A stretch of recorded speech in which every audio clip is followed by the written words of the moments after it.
आप सबको याद होगा 1977 में जनता पार्टी की सरकार आने के बाद इंदिरा गांधी के सुपुत्र संजय गांधी एक दफा जेल गए थे इस इल्जाम में कि उन्होंने एक फिल्म की पूरी हार्ड कॉपी जलवा डाली थी, सिर्फ इसलिए ताकि वो फिल्म रिलीज ना होने पाए।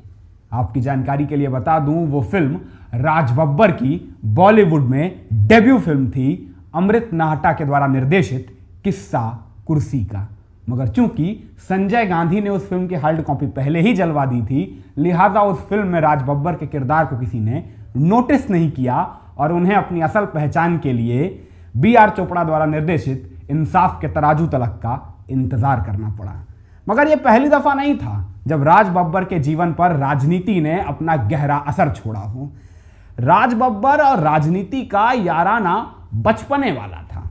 जब छोटे थे तो दादा नाना नेहरू गांधी के किस्से सुनाया करते थे, फिर थोड़ा बड़े हुए तो वाजपेयी के भाषणों के मुरीद बन गए, वो भी इतने बड़े वाले कि आगरा के फैज़-ए-आम इंटर कॉलेज में पढ़ाई करने के दौरान कई दफा किलोमीटरों पैदल चलकर वाजपेयी के भाषण सुनने जाते थे राज बब्बर। फिर थोड़ा और बड़े हुए तो लोहिया के भक्त बन गए, लोहिया के द्वारा बनाई जाने वाली समाजवादी युवजन सभा के सदस्य बन गए, कई दफा सरकारी प्रदर्शनों के चलते जेल तलक गए।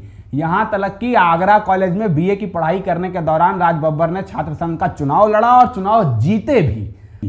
वो तो बाद में जहन पर अदाकारी का रंग थोड़ा ज्यादा गहरा हो गया, जिसके चलते एक रोज राजनीति की इस रंगीन दुनिया को हमेशा हमेशा के लिए अलविदा कह राज बब्बर ने दिल्ली के NSD में दाखिला करा लिया। और इसके बाद तो किस तरह थिएटर से निकल राज बब्बर बंबई के सिने संसार में पहुंचे और वहां 130 से ज्यादा फिल्मों में अपनी एक अलग मजबूत पहचान बनाई। वो तमाम बातें आप सभी पहले से जानते होंगे, और अगर राज बब्बर की इन तमाम बातों को जानते हैं तो ऐसा तो हो नहीं सकता है कि राज बब्बर और स्मिता पाटिल की उस प्रेम कहानी से अनजान हो, जो प्रेम कहानी भारतीय सिनेमा के 100 वर्षों की सबसे चर्चित प्रेम कहानियों में से एक रही हो। मगर एक बात दावे से कह रहा हूं कि राज बब्बर और स्मिता पाटिल की प्रेम कहानी को जानने वाला कोई भी शख्स शायद कभी ख्वाबों में कल्पना भी नहीं कर सकता होगा कि इस प्रेम कहानी ने हिंदुस्तान की सियासत के एक हिस्से को भी इतने बड़े पैमाने पर प्रभावित किया। धरतीपुत्र मुलायम सिंह यादव की तो तकदीर बदल डाली। कैसे, इसे समझने के लिए तो आपको राज बब्बर के सियासी सफरनामे पर एक नजर दौड़ानी पड़ेगी। तो देखिए, अगर राज बब्बर के सियासी सफरनामे पर नजर दौड़ाने वालों की माने तो राज बब्बर ने सियासत में जो कुछ भी कमाया उसमें सबसे बड़ी भूमिका कांग्रेस की नहीं थी, धरतीपुत्र मुलायम सिंह यादव की थी। सियासत में जितनी भी ऊंचाई पर पहुंचे राज बब्बर, वो सिर्फ और सिर्फ धरतीपुत्र मुलायम सिंह यादव के बूते। राज बब्बर खुद बताते हैं वो तो 1993-94 में ऊटी में फिल्म की शूटिंग कर रहे थे जब उनके पास नेताजी मुलायम सिंह यादव का फोन गया और उन्होंने राज बब्बर को समाजवादी पार्टी का प्रस्ताव दिया, जिस प्रस्ताव पर राज बब्बर ने एक आनाकानी के स्वर में उहापोह की स्थिति प्रकट की। मगर कुछ दिनों बाद मुलायम सिंह यादव ने दोबारा राज बब्बर को फोन कर लखनऊ मिलने बुलाया और इसके बाद जब राज बब्बर मुलायम सिंह यादव से मिलने लखनऊ पहुंचे तो उस मुलाकात में मुलायम सिंह यादव ने राज बब्बर को एक तोहफा दिया। यह तोहफा था राज्यसभा का नामांकन पत्र। यह बात कितनी बड़ी थी ये सियासत को भांपने वाले बड़ी आसानी से समझ सकते हैं, क्योंकि पार्टियां अपनी राज्यसभा की सीट अपनी पार्टी के लिए बहुत कुछ करने वाले लोगों के लिए इनाम के तौर पर बचा के रखती हैं। मगर राज बब्बर ने तो समाजवादी पार्टी के लिए बहुत कुछ छोड़ दिया, कुछ भी नहीं किया था 1994 के पहले।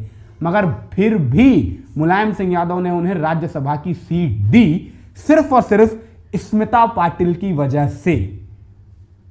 अब इसमें स्मिता पाटिल का क्या योगदान था इसे समझने के लिए तो आपको याद करना पड़ेगा 1984 के दिसंबर का वो महीना जब देश लोकसभा चुनाव की दहलीज पर खड़ा था और नॉर्थ मुंबई की लोकसभा सीट से चुनाव लड़ रहे थे दिग्गज अभिनेता सुनील दत्त साहब। याद आया आपको?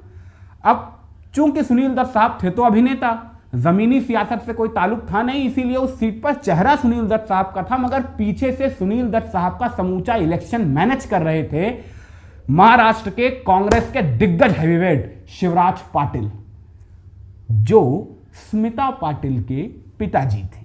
और चूंकि उन दिनों स्मिता पाटिल और राज बब्बर का अफसाना अपने रूस पे था, लिहाजा सुनील दत्त साहब का चुनाव मैनेज करने में जुटे हुए स्मिता पाटिल के पिता शिवराज पाटिल की मदद करने के लिए आगे आए राज बब्बर सुनील दत्त साहब का चुनाव मैनेज करने की खातिर। और इस तरह एनएसडी के दाखिले के साथ राजनीति की दुनिया को हमेशा हमेशा के लिए अलविदा कह चुके राज बब्बर का सामना दोबारा हुआ राजनीति से, वरना वो तो राजनीति भूल ही चुके थे। मगर जब शिवराज पाटिल का इलेक्शन मैनेज करने के लिए साहब को राजनीति के दांव पेचों का सहारा लेना पड़ा तो पुरानी यादें ताजा हो गई। और चूंकि थे तो लोहिया के भक्त, तो जब विश्वनाथ प्रताप सिंह के बोफोर्स के खिलाफ देशव्यापी अभियान की खबर राज बब्बर को लगी, उसी दौर में आने वाले 2-3 वर्षों में तो राज बब्बर सीधा विश्वनाथ प्रताप सिंह के पीछे जाकर खड़े हो गए। आपको याद होगा विश्वनाथ प्रताप सिंह ने राजीव गांधी के खिलाफ अपने बोफोर्स अभियान की शुरुआत मुंबई की उस एक महारैली से की थी, जिसे आज तक लोग विश्वनाथ प्रताप सिंह के उस देशव्यापी अभियान की सफलता की नींव की ईंट मानते हैं। सियासी विश्लेषक आज भी कहते हैं कि मुंबई की उस महारैली ने विश्वनाथ प्रताप सिंह के उस मूवमेंट को वो मोमेंटम दिया था जिसके दम पे विश्वनाथ प्रताप सिंह ने राजीव गांधी को सत्ता से नीचे उतारा था। और आपकी जानकारी के लिए बता दूं, विश्वनाथ प्रताप सिंह की मुंबई की उस महारैली के कर्ता धर्ता राज बब्बर ही थे। और इस एक रैली के बाद तो राज बब्बर विश्वनाथ प्रताप सिंह के साथ हर मंच पर नजर आने लगे। और इन्हीं मंचों पर राज बब्बर पर नजर पड़ी थी मुलायम सिंह यादव की।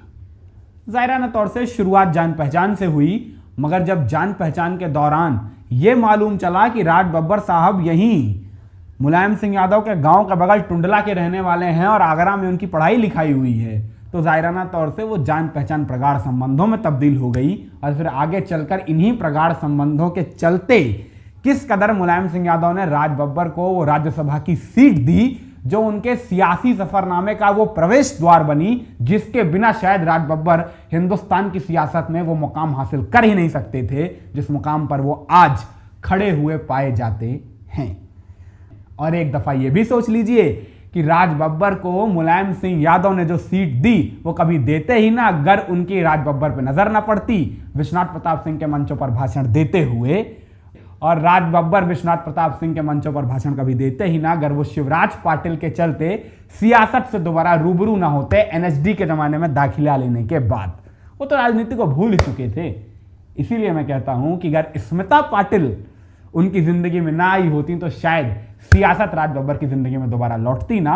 और अगर बात करें नेताजी मुलायम सिंह यादव की, तो स्मिता पाटिल और राज बब्बर के इस अफसाने ने उनकी तो समूची सियासत की कुंडली ही बदल डाली।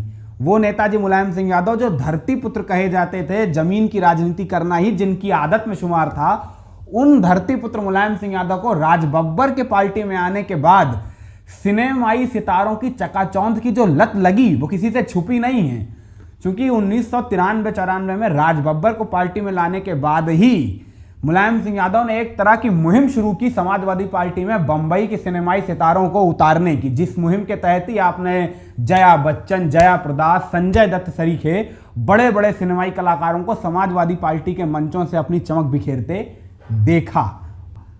अब इन सिनेमाई सितारों से समाजवादी पार्टी की चमक बढ़ी थी या फीकी पड़ी थी, इसका जवाब आपको कमेंट सेक्शन में जाके देना है। जवाब जरूर दीजिएगा, हमें आपके जवाबों का इंतजार रहेगा। फिलहाल स्मिता पाटिल, राज बब्बर और मुलायम सिंह यादव की दास्तान यहीं पर समाप्त होती है।